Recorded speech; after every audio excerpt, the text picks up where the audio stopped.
We begin with the battle for the White House. A cash flush President Biden preparing for a critical West Coast swing, set to hold a rally in Nevada tomorrow, a state he won in 2020 by only about 30,000 votes. Meanwhile, there's new controversy with his campaign opponent. During a rally in Ohio, former President Trump making a dire prediction while speaking about the possibility of an increasing trade war with China over car manufacturing. We're going to put a 100% tariff on every single car that comes across the line, and you're not going to be able to sell those cars if I get elected. Now, if I don't get elected, it's going to be a bloodbath for the whole. That's going to be the least of it. It's going to be a bloodbath for the country. That'll be the least of it. Joining us now, NBC's Gabe Gutierrez at the White House, Garrett Haake covering the Trump campaign, plus Mark McKinnon, former advisor to President George W. Bush and John McCain, and former Democratic Congressman Max Rose from New York. Gabe, you first. The president is going to be back on the road this week. He's trying to draw more and more of a contrast with Trump. What do we know? Yeah, that's right, Anna. Look, the Biden campaign really looking to ramp up its efforts. The campaign will be in Reno, Vegas, and Phoenix tomorrow. Then Phoenix on Wednesday, as well as Dallas. And then on Thursday, Dallas and Houston. All this before heading to North Carolina next week. Now, Anna, the Biden campaign has long said that it planned to ramp up its travel, but it's also trying to capitalize on those comments by former President Trump over the weekend. The campaign trying to link it to political violence and saying that this is something that Donald Trump wants. They argue that he wants another January 6th. Of course, if you see it right there, he wants another January 6th, but the American people are going to give him another electoral defeat this November because they continue to reject his extremism, his affection for violence, and his thirst for revenge. Again, Anna, the Biden campaign hoping that voters will see that distinction, that the president wants to get things done for the American people, and that Trump, in their view, is promoting political violence. Anna. Garrett, what is Trump and the campaign saying about those bloodbath comments he made over the weekend? Yeah, the Trump campaign views comments like that statement from the White House as hyperbolic spin. They say that the former president was purely talking about the auto industry, and they dismiss this criticism as overblown.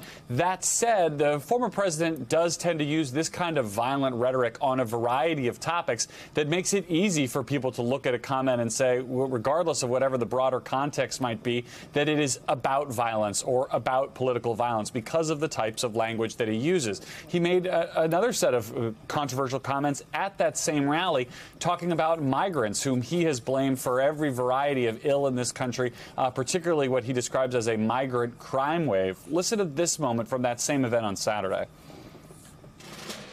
I would do the same thing if I had prisons that were teeming with MS-13 and all sorts of people that they've got to take care of for the next 50 years, right? Young people, they're in jail for years, if you call them people. I don't know if you call them people. In some cases, they're not people, in my opinion. These are bad. These are animals. So, Anna, I think for folks who may have tuned out Donald Trump and the possibility of a Trump nomination, this long presidential campaign to come, this is the kind of rhetoric and the kind of language you're going to hear on issue after issue going forward.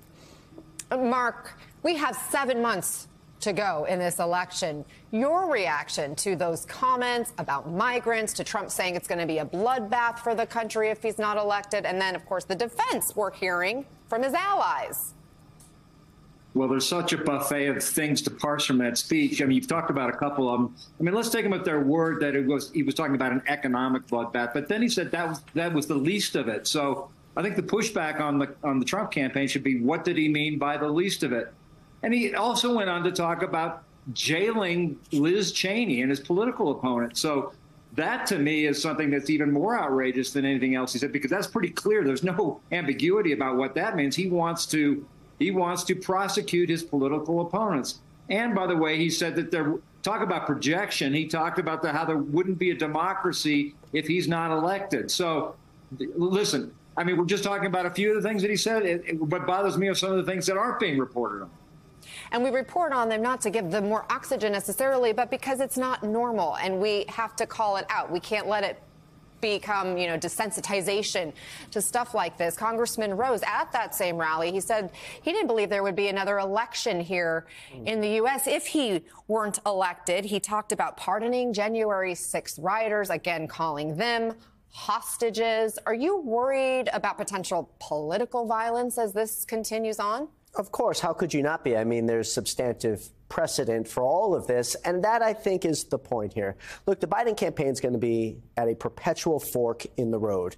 Do you focus on the craziness that is Donald Trump, the psychosis that is him, or do you try to just completely ignore it and focus solely on your own record? Now, that record is substantive and so important, but I really, truly hope that the Biden campaign doesn't ignore what is being said over and over again. We can't overly learn the lesson of 2016, where after Hillary Clinton lost, everyone said, well, she focused too much on Donald Trump. The truth is no one believed that it was possible that this guy meant what he was saying.